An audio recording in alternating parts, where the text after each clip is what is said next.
Hello, Sharma study zone में आपका स्वागत है। आज हम देखेंगे RRB NTPC most important question का पार्ट 5। तो चलिए स्टार्ट करते हैं। भारत के पहले उपराष्ट्रपति कौन थे?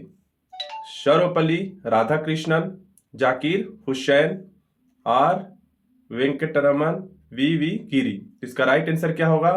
सर्वपल्ली राधाकृष्णन। सर्वपल्ली राधाकृष्णन भारत के पहले उपराष्ट्रपति थे 1952 से 1962 के बीच में। वे एक महान दार्शनिक और शिक्षक भी थे, ध्यान रखेंगे। उनका जन्मदिन कब है? 5 सितंबर को। भारत में शिक्षक दिवस के रूप में उनका जन्मदिन को मनाया जाता है। चलिए नेक्स्ट क्वेश्चन देखते हैं। सोने का रासायनिक प्रतीक क्या है? एजी, एयू, एफी, पीबी। तो इसका राइट आंसर क्या होगा? एयू।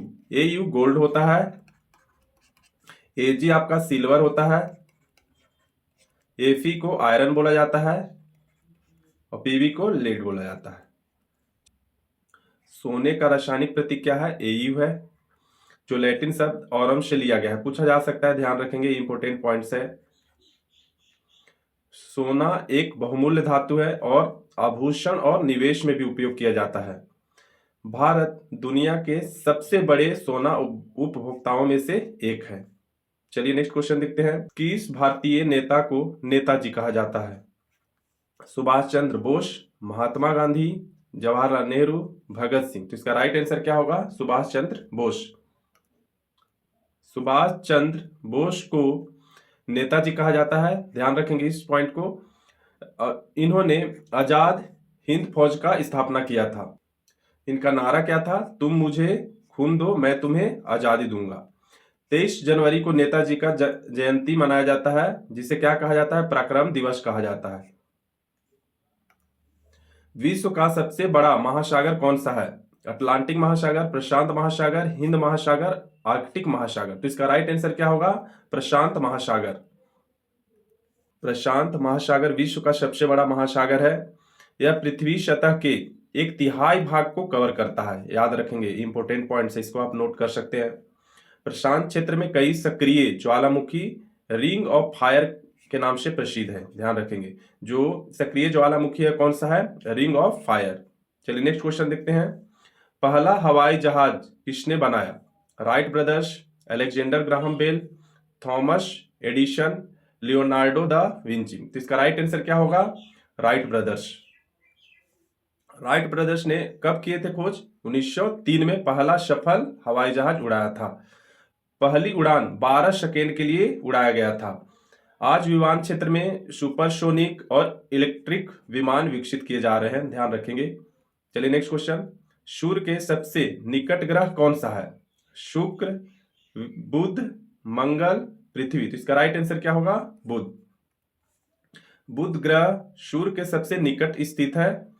बुध पर एक वर्ष लगभग 88 पृथ्वी दिनों के बराबर होता है। इंपोर्टेंट है, ध्यान रखेंगे, इसको नोट कर सकते हैं। चलिए नेक्स्ट क्वेश्चन देखते हैं।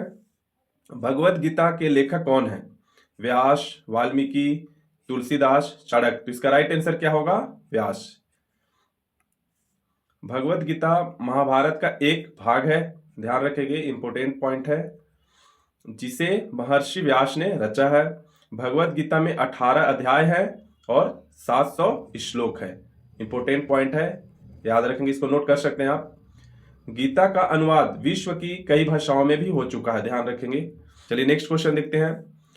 ऑस्ट्रेलिया की राजधानी क्या है? Sydney, Melbourne, Canberra, Brisbane.